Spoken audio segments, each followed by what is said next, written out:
26 अप्रैल सौभाग्य देने वाली और पापों को नष्ट करने वाली बरूथनी एकादशी। बना शुभ संयोग।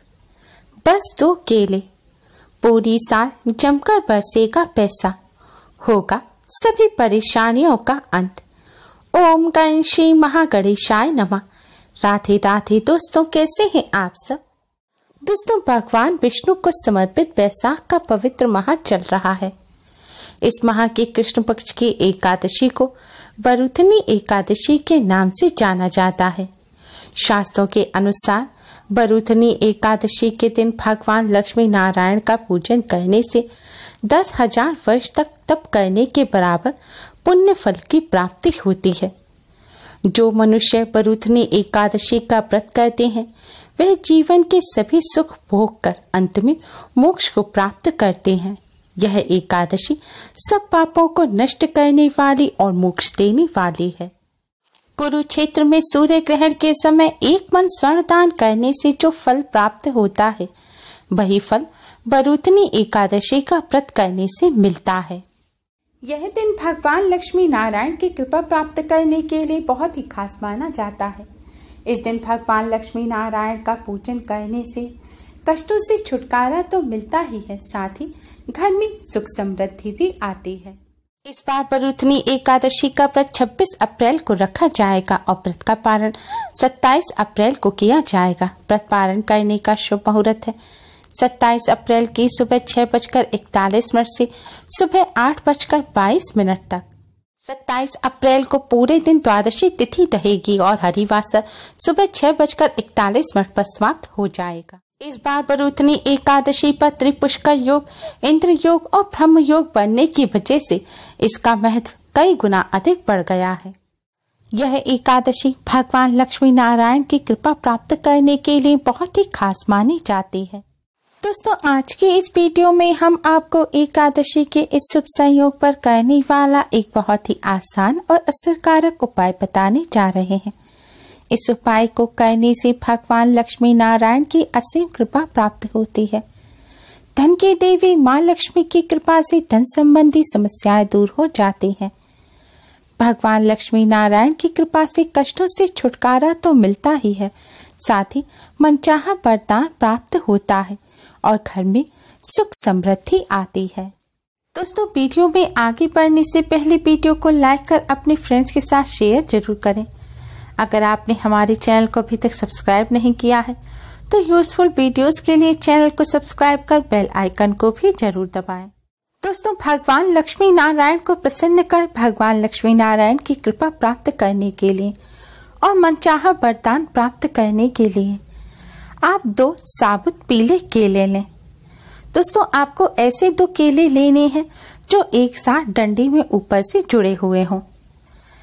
केले लेने के बाद आप इनको अच्छी तरह से पानी से धोकर साफ कर लें। अगर आपके घर में गंगा जल है तो गंगा जल का इन पर छिड़काव कर इन्हें शुद्ध कर लें। अब इन दोनों केलों को आप एक प्लेट में रख लें। दोस्तों, पूजन शुरू करने से पहले स्नान कर स्वच्छ वस्त्र धारण करें। हो सके तो पीले रंग के वस्त्र पहनकर ही आप यह पूजन करें, नहीं तो आप पीले रंग का रुमाल या फिर दुपट्टा सिर पर ढककर भी पूजन कर सकते हैं। ध्यान रखें, नीले या काले रंग के वस्त्र पहनकर यह पूजन ना करें। अगर आप संध्या काल के समय यह पूजन कर रहे हैं तो आप मुंह हाथ पैर धोकर फिर से स्वच्छ वस्त्र पहनकर पूजन करें। अगर आपको कोई स्वास्थ्य संबंधी समस्या है तो आप बिना स्नान किए मुंह हाथ धोकर गंगा जल का छिड़काव कर भी यह पूजन कर सकते हैं। दोस्तों, केले की यह प्लेट अब आप अपने मंदिर में रख दें और एक कटोरी में साफ पिसी हुई हल्दी लें। हल्दी में शुद्ध जल या गंगा जल मिलाएं। अब आप इस हल्दी से सबसे पहले भगवान श्री गणेश को तिलक कर भगवान श्री गणेश को प्रणाम करें। फिर भगवान लक्ष्मी नारायण को प्रणाम करें और भगवान लक्ष्मी नारायण यानी कि भगवान विष्णु माँ लक्ष्मी जी को तिलक करें।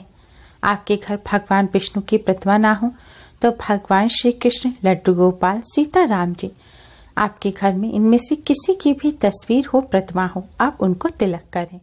तिलक करने के पश्चात अब आप इस हल्दी से एक केले पर स्वास्तिक का चिन्ह बनाएं।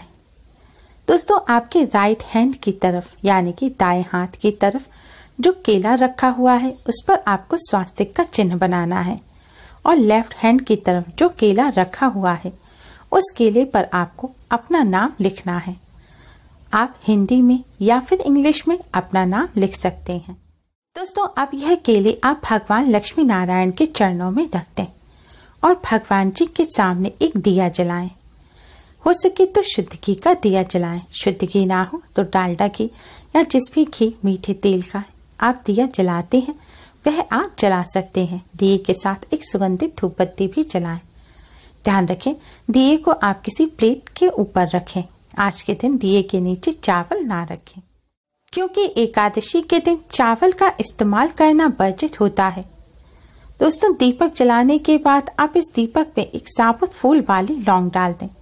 ध्यान रखें दोस्तों, आपको लौंग साबुत फूल वाली ही लेनी है और यह लौंग जल्दी नहीं चाहिए। इसलिए अगर आपका पीतल का दीपक है जिसमें बाती लगाने के लिए अलग से स्टैंड होता है तो आप वह दीपक जला सकते हैं, या अगर खुला हुआ सादा दीपक है तो उसमें आप लेटी हुई बाती लगाएं। अब आप भगवान विष्णु जी के द्वादश मंत्र ओम नमो भगवते वासुदेवाय का 108 बार जाप करें। अगर तुलसी की माला हो तो इस मंत्र का आप तुलसी की माला पर जाप करें। मंत्र का जाप करने के पश्चात दोस्तों आप भगवान श्री गणेश, भगवान लक्ष्मी नारायण को प्रणाम करें और आपकी जो भी मनोकामना है, आप नौकरी की कामना करते हैं, नौकरी नहीं मिल पा रही है, विद्यार्थी हैं, पढ़ाई में सफलता नहीं मिल रही, या विवाह में विलंब आ रहा है, या कोई रोग है, या घर में पैसा टिकता नहीं है, धन संबंधी समस्या है, जो भी आपकी समस्या है उस समस्या को दूर करने की भगवान जी से प्रार्थना करें। जो भी आपकी मनोकामना है उसे भगवान जी के सामने बोलें और मनोकामना पूर्ण करने की प्रार्थना करें। दोस्तों, इस तरह पूजन करने के पश्चात आप अपने मस्तक और कंठ पर भी हल्दी से तिलक करें।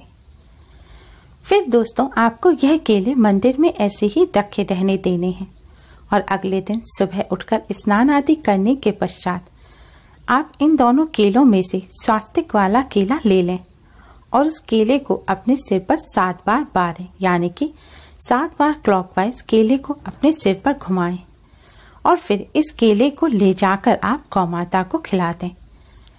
सिर पर केला बांटते समय और गौ माता को खिलाते समय आपको ओम नमो भगवते वासुदेवाय मंत्र का मन ही मन जाप करते रहना है। गौ माता को केला खिलाने के पश्चात आप गौ माता को भी प्रणाम कर आपने जो मनोकामना भगवान जी के सामने कही थी वही मनोकामना गौ माता के सामने कहकर मनोकामना पूर्ण करने की प्रार्थना करें।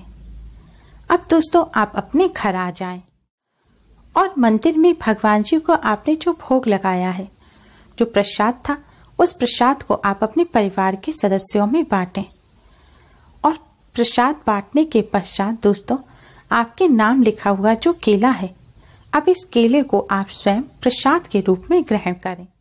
दोस्तों, भगवान लक्ष्मी नारायण को प्रसन्न करने का ये बहुत ही असरकारक उपाय है, क्योंकि भगवान विष्णु जी को केला अत्यधिक प्रिय है। केले के पेड़ में भगवान विष्णु जी का वास होता है और इस तरह केले का यह उपाय करने से भगवान लक्ष्मी नारायण अति शीघ्र ही प्रसन्न हो जाते हैं और अपने भक्त को मनचाहा वरदान प्रदान करते हैं। इस उपाय को करने से माँ लक्ष्मी की कृपा से धन संबंधी समस्याएं दूर हो जाती हैं। भगवान श्री हरि विष्णु अपने भक्तों के हर कष्ट को दूर करते हैं। दोस्तों, कोई भी पूजन या उपाय पूर्ण श्रद्धा से किया जाए तभी उसका शुभ फल प्राप्त होता है। इसलिए इस उपाय को आप पूरी श्रद्धा और विश्वास के साथ करें।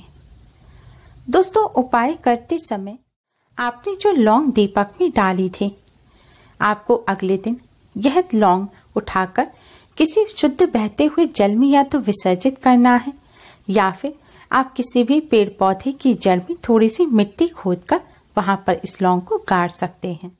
इसे ऐसे ही इधर उधर ना फेंकें, इस बात का विशेष ध्यान रखें। इस उपाय को करने के साथ ही आप कुछ बातों का विशेष ध्यान रखें। हो सके तो आप भगवान विष्णु जी को जो भोग लगाएं उसमें तुलसी का पत्ता अवश्य ही रखें, लेकिन आज के दिन तुलसी का पत्ता तोड़ना नहीं चाहिए। इसलिए पहले से जो टूटा हुआ पत्ता रखा हो उसको आप धोकर भगवान विष्णु जी को अर्पित कर सकते हैं। आज के दिन आप नाखून ना काटें, बाल ना काटें। आज के दिन ब्रह्मचर्य का पालन करें। भगवान विष्णु माँ लक्ष्मी जी के भक्तों को एकादशी की रात्रि को जागकर रात्रि जागरण अवश्य ही करना चाहिए।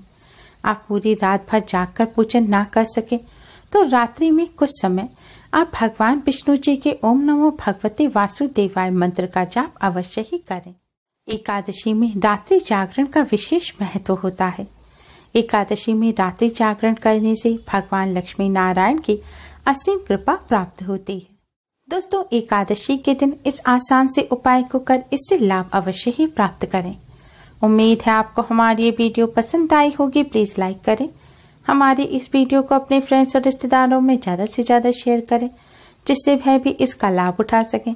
हमारी और भी वीडियोस के लिए हमारे चैनल को सब्सक्राइब करना ना भूलें। Thanks for watching. Radhe Radhe.